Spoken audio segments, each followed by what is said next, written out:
Qual será o real limite entre o veneno e o remédio? Imagine caminhar por um campo de flores coloridas e aparentemente inofensivas, mas que, a cada passo, sugam a sua força vital. No clássico Mágico de Oz, Dorothy e seus companheiros foram vítimas do poder das papoulas, caindo em um sono envenenado. Essas flores escondem um segredo perigoso, capaz de alterar a mente e o corpo. A papoula, talvez a planta mais incrível e devastadora que a humanidade já tenha tocado. E o que ela tem de bela, ela tem de perigosa. Inclusive, esse vídeo vai servir de alerta para muita gente que vê uma semente ou uma planta de papoula aqui no Brasil e já acha que está a alguns passos de medicamentos superpotentes ou, na maioria das vezes, venenos e drogas mortais. Porque piá, não tem só uma planta chamada de papoula não, viu? E é justamente por isso que podemos encontrar papoula no Brasil. Mas enfim, eu já tô queimando muita pauta nessa introdução. E para quem não me conhece, o meu nome é Rafael Luiz Mateus e eu sou engenheiro florestal.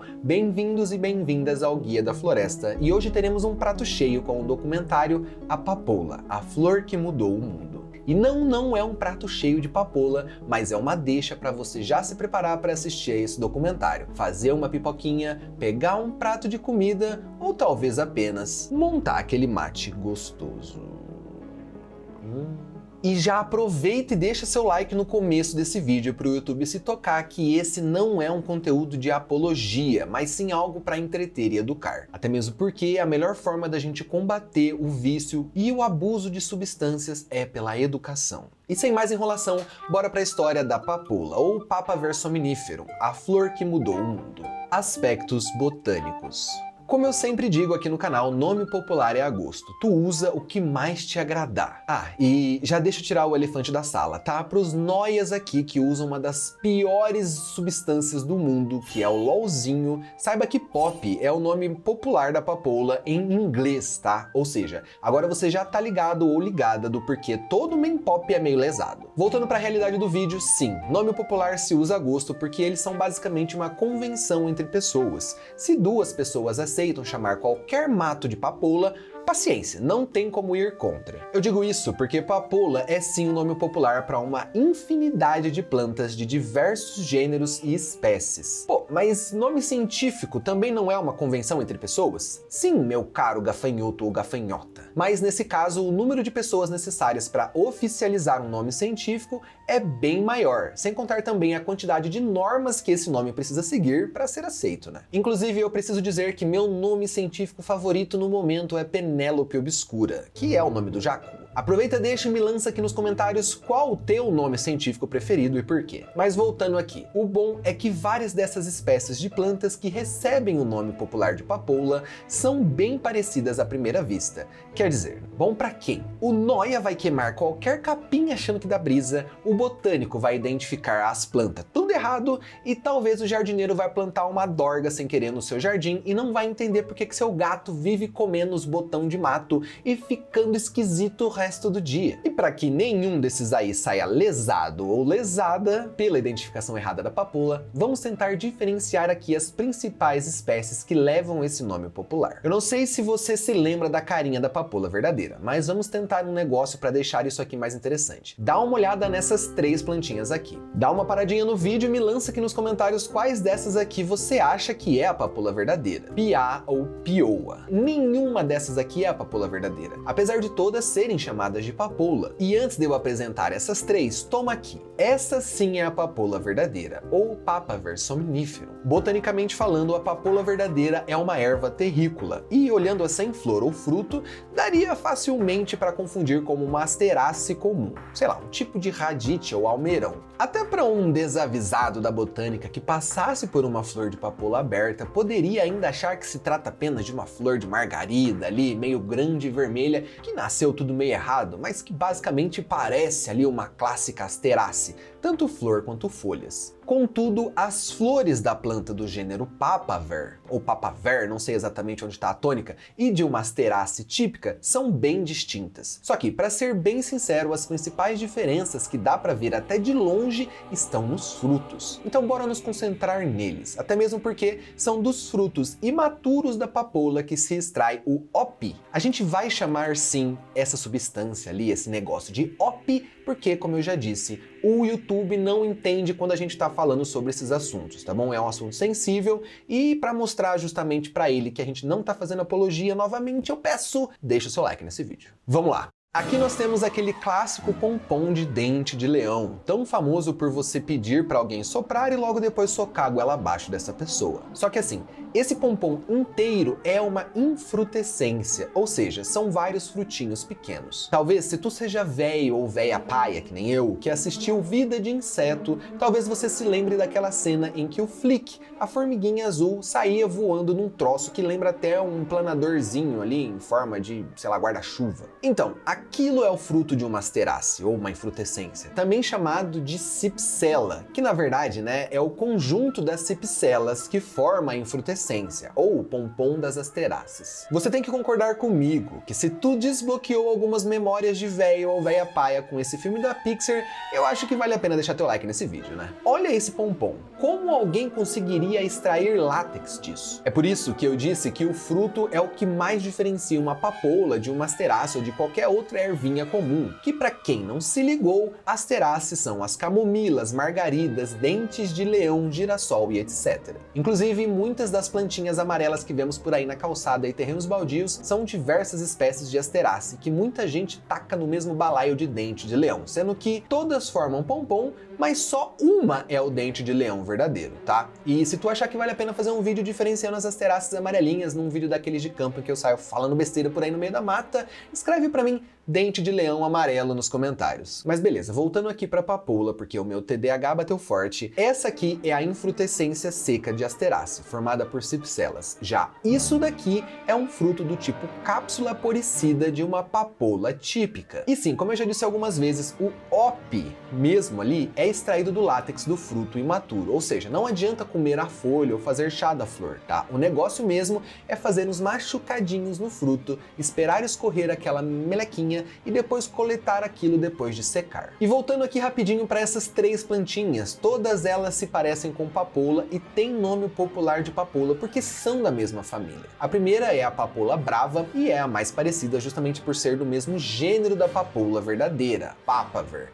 mas de uma outra espécie. Roias. Já a papoula do gelo e a papoula californiana são de gêneros completamente diferentes, Oriel mecon e Exscholzia, respectivamente. Por isso que, mesmo no Brasil, você pode encontrar algum tipo de papoula que não necessariamente é a do OPI. Aqui no nosso país é possível encontrar algumas variedades em sementes ou até em mudinhas para comprar em lojas de paisagismo. Ou seja, se tu trombar com alguma papoula por aí, não se surpreenda achando que é alguém tentando te vender dorga não, tá? Ah, vale a pena dizer que não existem plantas da família Papaveraceae nativas do Brasil, tá bom? Mas beleza, chega de botânica e choradeira, que eu tenho certeza que tu veio aqui por conta da curiosidade mórbida dos efeitos dessa planta. E assim, se tu achar que tá pouco e quiser mais conteúdo sobre umas plantas sinistras aí, ou até me sugerir novos temas para falar aqui no canal, e quem sabe até apoiar o trampo que eu faço, considere se tornar membro do canal do Guia da Floresta, tá bom?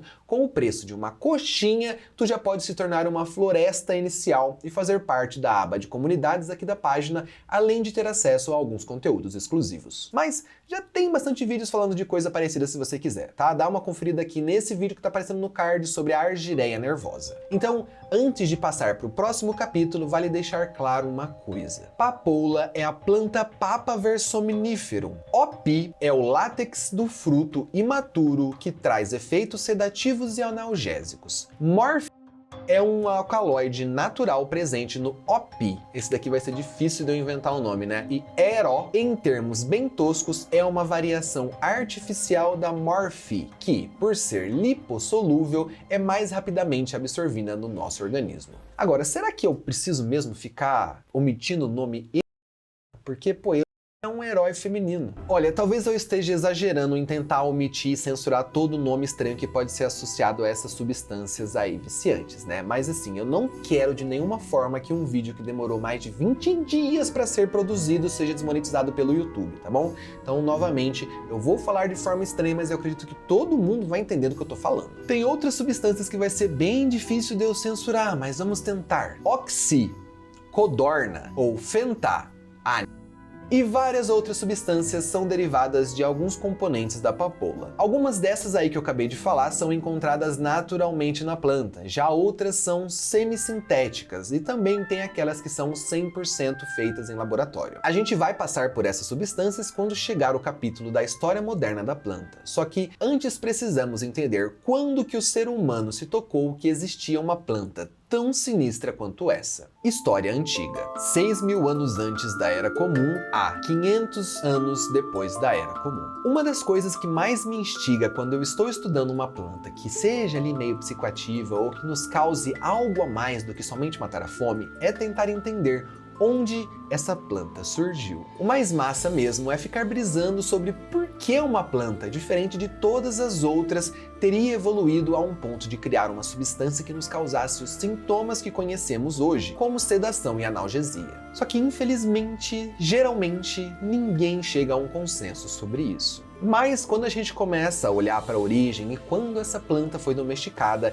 a gente começa a perceber que não foi assim por querer que ela acumulou isso, tá? Que teve uma mãozinha do ser humano na criação da papoula como a gente conhece hoje. Porque, veja, a planta na natureza poderia sim ter pouquíssimos efeitos sobre os seres humanos. Só que, conforme foi domesticada e selecionada artificialmente, os efeitos podem ter se intensificado bastante. Estudos apontam que a papoula verdadeira que conhecemos hoje, chamada de Papaver somniferum, é uma subespécie que surgiu da domesticação de uma subespécie selvagem de papoula. Inicialmente, a papoula selvagem, conhecida por Papaver somniferum, subespécie Setigerum ou Setigerum, ocorria nativamente por algumas regiões do Mediterrâneo Ocidental, como a região que hoje conhecemos como Grécia, e na Ásia Menor, ou região da Anatólia, que hoje é parte da Turquia e que antigamente servia como uma das principais ligações entre a Ásia e a Europa. Eu tô fazendo essas aspas aqui porque nessa época não existia o conceito de Ásia e Europa, tá? E que época que é essa que a gente tá falando? Mais de 6.000 anos antes da Era Comum, ou seja, há mais de 8.000 anos atrás. Na real, é muito mais do que isso, porque ainda não sabemos exatamente quando a subespécie selvagem de papoula, a Setigerum,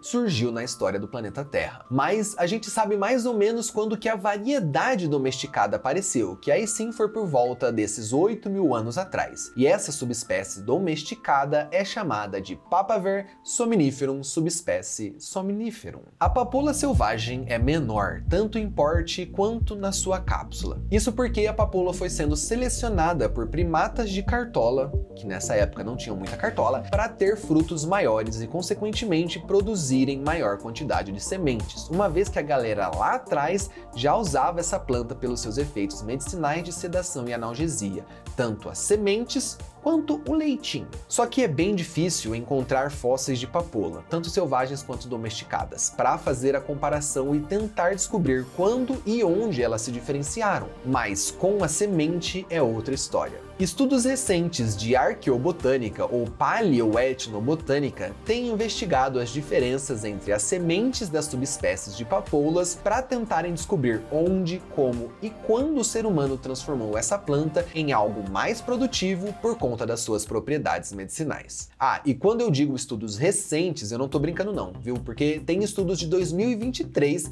que ainda estão tentando resolver essas tretas. Ah, mas que saco, pra que ficar estudando isso? Bom, acontece que tem uma coisinha que intriga muito os pesquisadores e pesquisadoras da paleoetnobotânica. Desde que essa galera começou a analisar as sementes de papoula nos diferentes sítios arqueológicos espalhados pela Europa, notou-se que, inicialmente, a papoula ocorria nativamente exclusivamente na Anatólia e Mediterrâneo Oriental, como Turquia e Grécia. Depois foi levada para o Mediterrâneo Ocidental, como Espanha e Itália, pelas rotas de comércios dessas regiões. E dali, a papoula foi rapidamente dispersa pelo resto da Europa, chegando até nas regiões geladas do extremo norte do continente. Tá, mas o que tem de mais nisso? Várias outras espécies de plantas, como grãos e vegetais, também foram levadas do Mediterrâneo para o resto da Europa nessa época. Muito bem notado, jovem gafanhoto ou jovana gafanhotona. Só que a velocidade em que a papoula se espalhou foi bem maior do que as outras espécies de plantas que se tornaram culturas agrícolas. Ou seja, tinha algo de especial na papoula, algo que todo mundo ficava fascinado quando descobria. Meio que como se fosse algo que valia a pena ser levado, vendido, dado, roubado ou sei lá o que. Não sabemos bem ao certo, mas a papoula era tão interessante, talvez até viciante, que fez com que ela fosse dispersada mais rapidamente do que alimentos e outras plantas mais comuns. Acontece que a papoula sempre foi uma planta muito sinistra, usada em rituais religiosos, processos de cura ou envenenamento,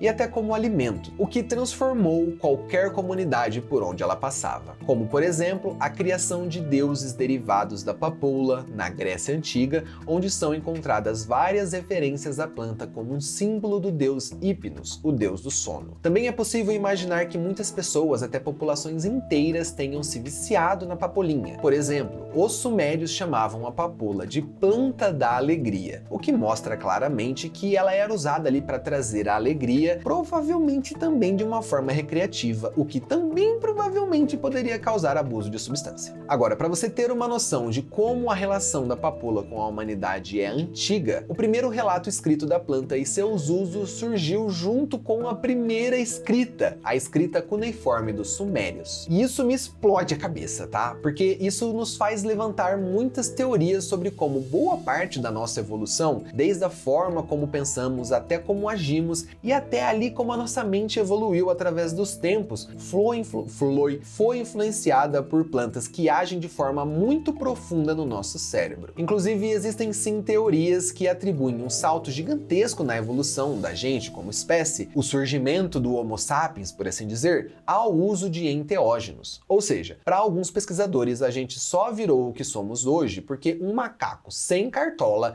lá das cavernas consumiu uma parada muito sinistra que fez o cérebro dele criar tantas associações que ele conseguiu praticamente dominar o planeta. Sim, eu tô saindo do tema, meu TDAH bateu mais uma vez e esse não é o foco central desse vídeo. Se você acha que vale a pena um vídeo só sobre essas teorias sinistras aí, me dá um salve aqui nos comentários. Existem relatos da planta até na Bíblia. Claro que não pelo nome de papoula ou opi, mas pela denominação de rosh, ao que seria o próprio opi, mas que em traduções para o português aparentemente foi chamada de água de fel. Já a denominação atribuída à planta, segundo o dicionário bíblico de Buckland e Williams, era dormideira, outro nome popular utilizado até hoje para papoula. Mas apesar de citada na Bíblia, ela não foi utilizada com conotações de prazer, mas ao contrário, como um castigo dado pelo Senhor pela apostasia do povo de Israel. Isto diz o Senhor dos Exércitos, o Deus de Israel: alimentarei este povo com absinto e dar-lhe-ei a beber água de fel. Jeremias capítulo 9, versículo 15. Algo que, para alguns, pode até parecer um sonho, viver à base de absinto e opi, mas na verdade aparenta ser um dos piores castigos que eu já ouvi falar. Os relatos mais concisos de abusos dos derivados da planta são de Galeno, lá entre os anos 100 e 200 depois da Era Comum. Galeno, que é provavelmente a principal referência da medicina romana. Galeno, inclusive, que relatou perceber os riscos do uso exagerado do ópio através do caso do imperador Antonino, de quem era médico e que aparentemente foi vítima de dependência da droga. Idade Média, anos 500 a 1500.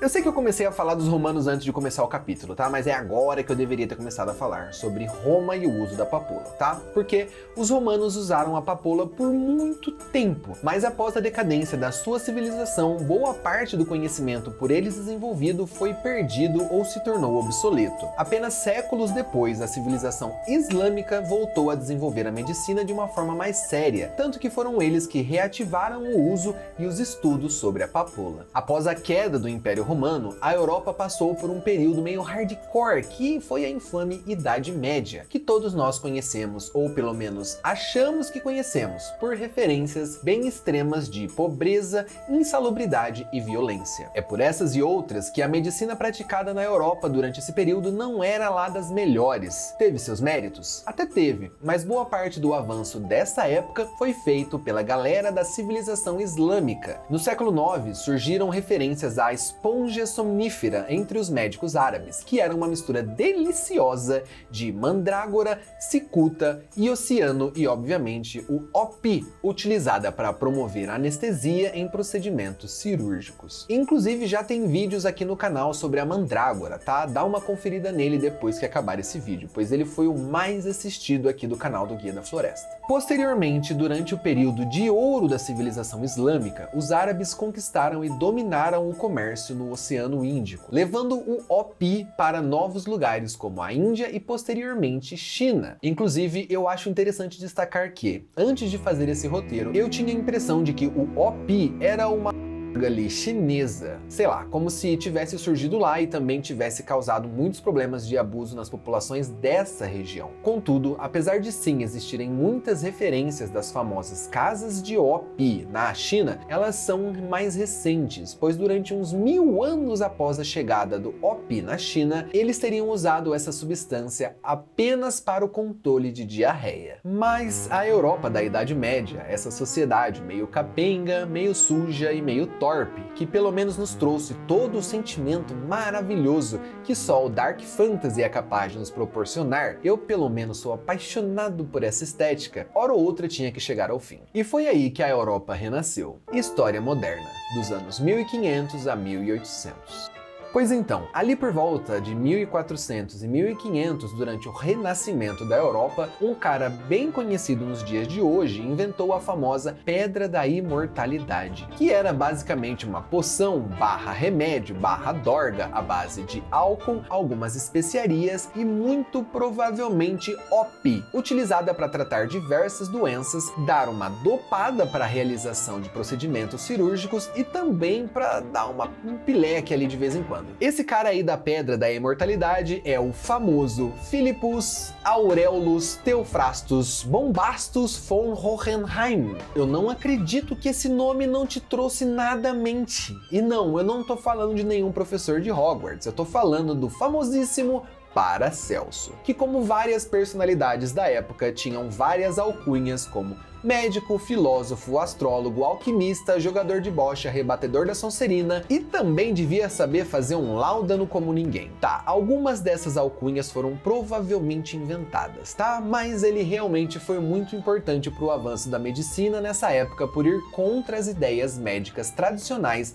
de Galeno e Avicena, que é aquela balela que alguns coaches safados de hoje em dia resolveram reanimar para vender cursos para uns jovens e velhos místicos avisados aí. Você por acaso já ouviu falar na doutrina dos humores corporais? Não? Bom, parabéns por estar no lado certo da internet. Mas basicamente era o conceito medieval de que as doenças apareciam conforme o desequilíbrio entre sangue, fleuma, bile amarela e bile negra. Enfim, eu não vou entrar tanto nesse assunto porque eu não sou médico e não é o tópico principal do vídeo. Apenas quis ressaltar aqui que Paracelso teve algumas contribuições interessantes para a medicina, como provavelmente ser o responsável por reintroduzir o opi na Europa por meio dessa Pedra da Imortalidade. Ah, e não vai confundir a Pedra da Imortalidade com Pedra Filosofal, hein? Apesar do Paracelso ter se apropriado de algumas ideias da Pedra Filosofal para desenvolver sua Pedra da Imortalidade, ela surgiu muito antes do próprio Paracelso, praticamente junto com a alquimia. Assim, mesmo não sendo uma planta propriamente dita, no caso da Pedra Filosofal, eu acho que isso daria também um vídeo bem massa, né? Larga um like pra mim aqui no vídeo para eu saber que esse assunto é relevante para quem assiste o Guia da Floresta, e não só dentro da minha cabeça. Mas assim, ele curtia tanto esse troço de Pedra da Imortalidade que ele sempre carregava um pouco consigo. Só que tem um porém em tudo isso daí. É discutível se esse composto desenvolvido por Paracelso realmente continha o opi, porque nessa época a alquimia era feita em extremo sigilo, principalmente as formulações e os ingredientes das poções, quase como como hoje em dia, né, que existem também segredos empresariais e patentes, mas sem a internet e os malucos que conseguem vazar essas informações. Então, é bem provável que ele tenha desenvolvido o primeiro tipo de láudano, um tipo de bebida que contém OP para usos medicinais. Só que essa probabilidade é devida aos efeitos experienciados pelas suas poções e também por ele sim conhecer o OP e seus efeitos, mas os ingredientes, proporções e formas de cozinhar as poções não são tão conhecidas. Inclusive, eu usei o termo láudano, que é esse líquido à base de OP, mas vale ressaltar que é um termo anacrônico ao Paracelso, pois quem cunhou e difundiu e atribuiu o termo láudano aos remédios à base de OP foi um cara chamado Thomas Sydenham, ou Sydenham, um médico inglês muitas vezes citado como pai da medicina clínica inglesa, que viveu um século depois de Paracelso, ali entre 1624 e 1689. Sydenham, ou Sydenham, é mais conhecido por seu trabalho no tratamento de doenças infecciosas como febre escarlatina, varíola e malária, mas também foi quem difundiu o uso de OP na forma de láudano como anestésico em operações cirúrgicas. Diferente do láudano preparado por Paracelso, do qual não temos certeza dos constituintes, o láudano de Sydenham é bem conhecido e difundido pela medicina de sua época, principalmente na Europa e América do Norte. Originalmente, o láudano de Sydenham continha OP, vinho de cereja, açafrão, cravo e canela, quase que um quentão 2.0 mega turbinado. Uma coisa sobre o termo láudano, tá? Ele se refere a um medicamento à base de OP e praticamente qualquer médico tinha alguma receita própria de láudano, como o próprio láudano do Rousseau. Tá, ele não é médico, tá? Mas é uma pessoa importante da época. Sim, o clássico Jean-Jacques Rousseau, que todos nós estudamos nas aulas do ensino médio, fazia uso do OP e tinha sua receitinha de láudano. Também tem uma outra coisa interessante, que por si só já daria vários vídeos. Tem uma mistura chamada pó de Dover, que consistia numa mistura de OP, sal,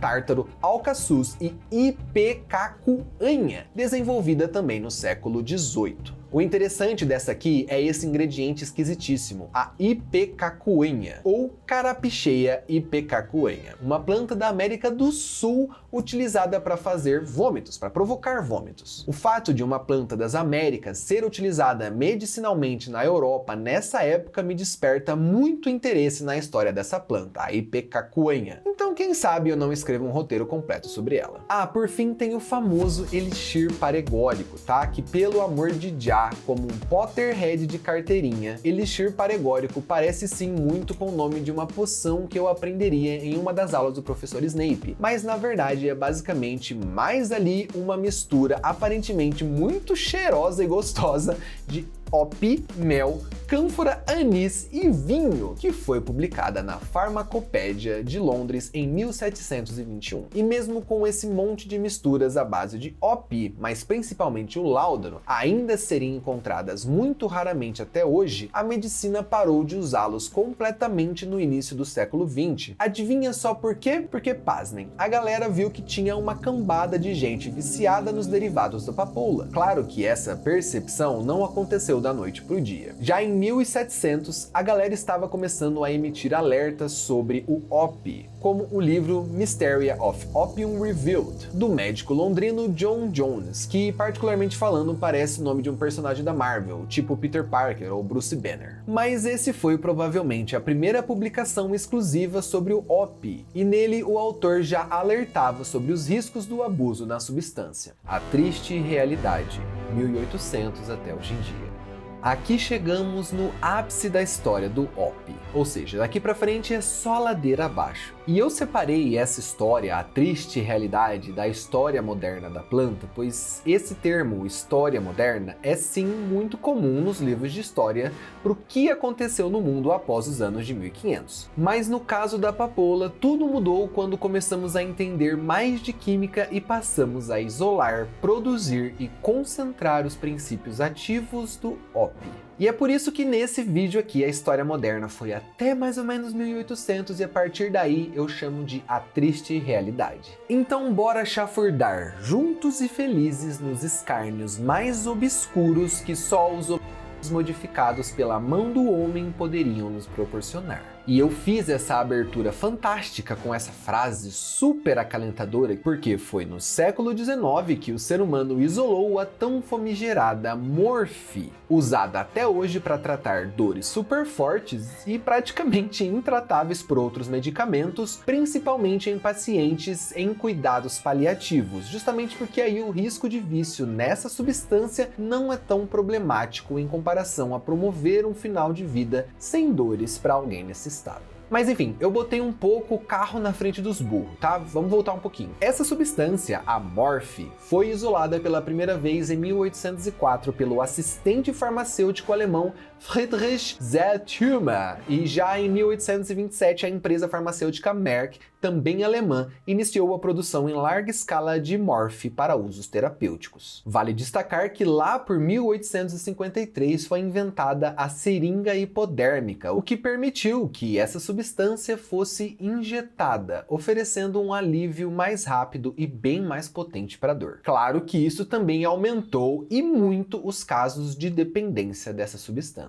Inclusive, eu já disse que já no século XVIII a galera conhecia os problemas do ópio, né? Daí, quando os alemães isolaram a morfe, eles usaram o discurso de que ela era bem mais segura para o consumo do que o láudano propriamente dito, justamente por permitir uma dosagem mais correta para cada paciente e tratamento. O que, em parte, está correto, porque o láudano era meio que uma bebida caseira à base de ópio, diretamente da papoula. Ou seja, poderiam existir diferentes concentrações de alcaloides na papoula, conforme variações climáticas e métodos de produção da planta. O próprio preparo do láudano, por ser mais caseiro, poderia ocasionar em grandes variações entre os lotes produzidos, e por isso era muito difícil ponderar a quantidade e comparar os tratamentos à base dessa bebida. Daí, quando a gente tem a morfe pura, era realmente mais fácil e segura de administrar, pois 1 grama do produto tinha 1 grama do produto e pronto. Não tinha risco de superdosar ou de não fazer efeito algum. Só que tem um problema nisso daí.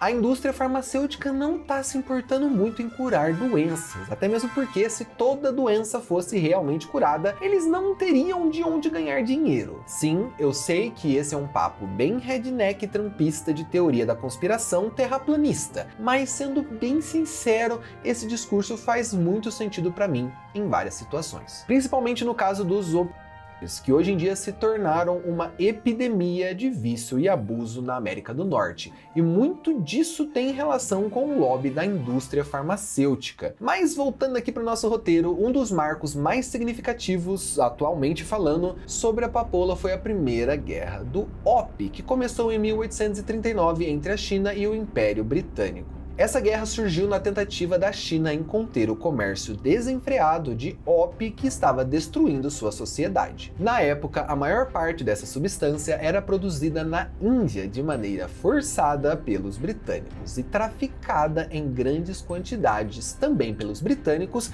para o território chinês, trocando a substância por chá, seda e outros produtos valiosos. Isso porque a China era uma das únicas economias que não dependia dos ingleses.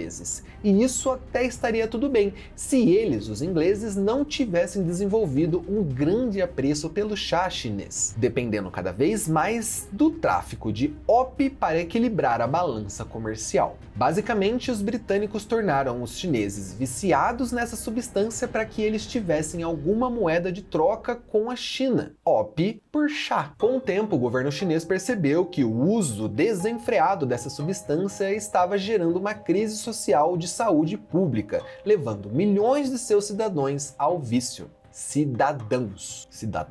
Cidadões é uma cidade grande. Em resposta, o imperador da época decidiu proibir o comércio e o consumo dessa substância, confiscando enormes quantidades de ópio que estavam sendo armazenadas pelos comerciantes britânicos. Essa ação foi o estopim para o conflito. O Império Britânico, protegido por uma marinha militar muito superior, declarou guerra à China, e o resultado foi devastador para os chineses. Ao final da guerra, a China foi forçada a assinar o Tratado de Nanquim, em 1842, que obrigou o país a abrir vários portos para o comércio britânico, além de ter que ceder Hong Kong aos britânicos e permitir a continuação do comércio de ópio, o que foi um golpe humilhante para a soberania chinesa. Isso marcou o início do que foi conhecido como século da humilhação na história da China, período em que o país se viu subjugado pelas potências ocidentais. Mas essa foi apenas a primeira guerra do ópio. Poucos anos depois, entre 1856 e 1860, houve a Segunda Guerra do Ópio, dessa vez envolvendo não apenas os britânicos, mas também os franceses,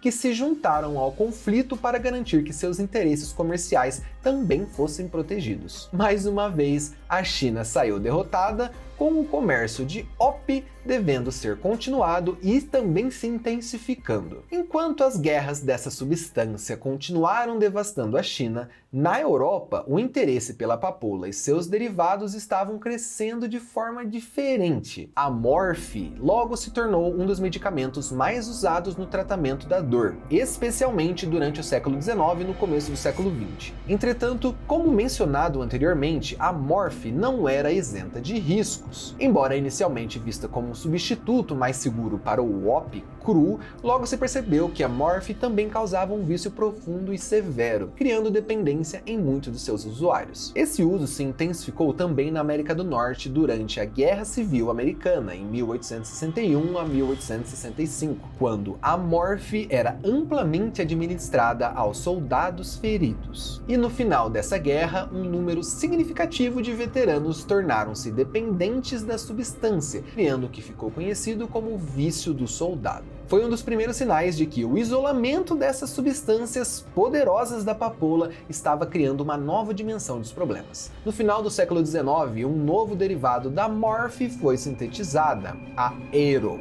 Desenvolvida em 1874 pelo químico alemão Charles Adler Wright, a Aero foi inicialmente ignorada, mas em 1898 a empresa farmacêutica alemã Bayer iniciou a comercialização dela como um medicamento para o tratamento de tosse, como um substituto não viciante para a morfe. Mas como sabemos hoje em dia, isso estava longe de ser verdade. O que fazia a Aero parecer promissora era o fato de que ela era mais potente que a morfe e, por ser mais solúvel em lipídios, atravessava a barreira hematoencefálica mais rapidamente, oferecendo um alívio quase que instantâneo à dor. No entanto, essa mesma rapidez da ação a tornava altamente viciante e logo se percebeu que os pacientes desenvolviam tolerância também muito rapidamente, precisando de doses cada vez maiores para obter os mesmos efeitos. A Aero foi proibida em muitos países no início do século XX, mas já antes disso havia se criado uma nova onda de dependentes e sua versão ilegal começou a circular pelas ruas. A ascensão da Aero marcou um ponto de inflexão no uso de derivados da papoula. Agora não eram apenas os medicamentos tradicionais que apresentavam riscos de abuso, mas também as substâncias sintetizadas a partir desses compostos. Com o século XX avançando, o desenvolvimento de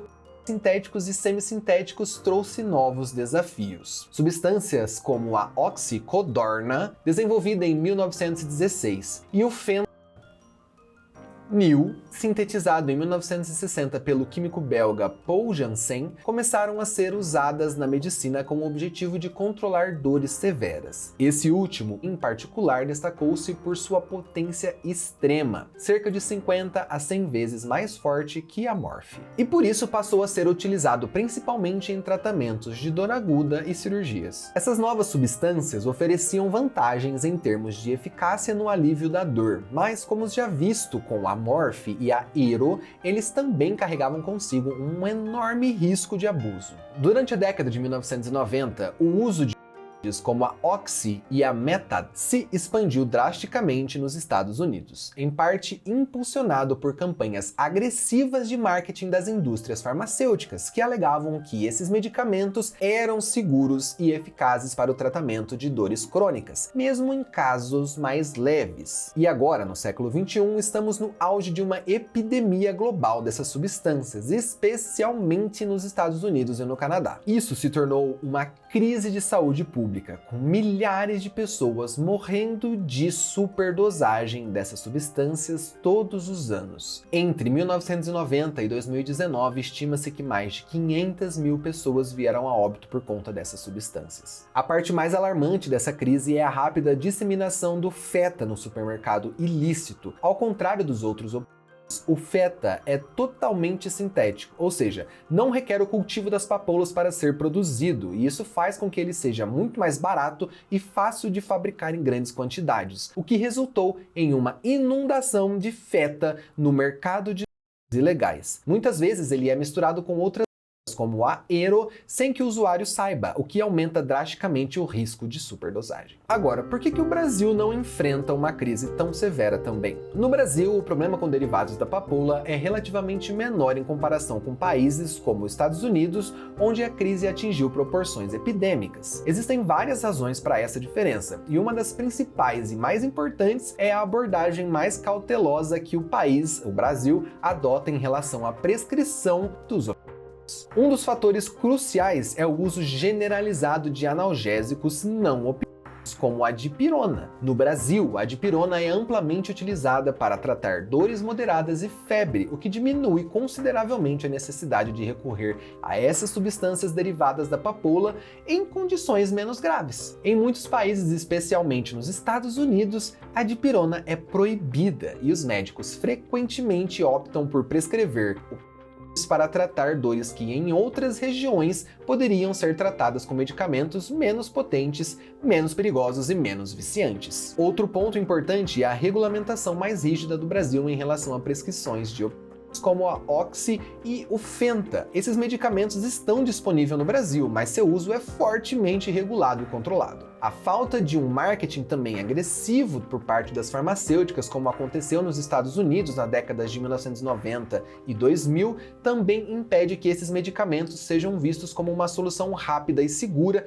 para o tratamento da dor, o que diminui seu uso inadequado. E além disso, existem fatores socioculturais e estruturais que ajudam a conter o avanço dessas substâncias no Brasil. O Sistema Único de Saúde, o SUS, com seu foco em medida preventiva e no cuidado integral, muitas vezes prioriza tratamentos que não envolvem essas substâncias. Existe também uma preocupação maior com terapias alternativas para o controle da dor, como a fisioterapia e até mesmo o acompanhamento psicológico, que tentam abordar a dor de uma maneira mais complexa. No entanto, isso não significa que o Brasil esteja isento dos riscos associados aos opioides.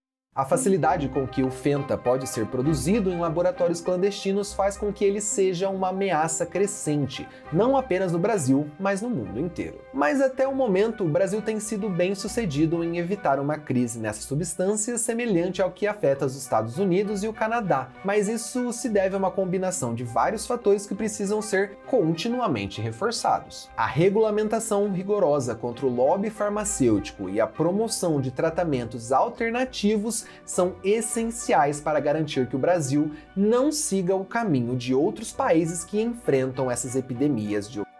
Uma outra coisa também muito importante é a disseminação da informação sobre essas substâncias, que é inclusive o que eu busco fazer com esse vídeo, tá, YouTube? Porque, sendo bem sincero, falar sobre essas substâncias e não demonizá-las simplesmente por ser essas substâncias é a melhor forma de evitar abusos e o uso simplesmente pela curiosidade. Porque eu que trouxe essas informações aqui e acredito que você que veio buscar essas informações aqui, a gente não tá procurando usar isso, a gente simplesmente quer falar sobre, e para aquela pessoa ou outra que nunca tenha ouvido falar sobre isso, talvez depois de ver esse vídeo entenda que tá, é legal entender, é legal até ser usada em casos clínicos, mas não é para usar de forma recreativa. E por mais que isso seja óbvio para algumas pessoas, para o YouTube isso muitas vezes não é, tá? É por isso que muito provavelmente esse vídeo aqui vai ser desmonetizado e 20 dias de trabalho árduo vão ser jogados no lixo, tá bom? Para tentar evitar isso a todo custo, eu peço pela última vez,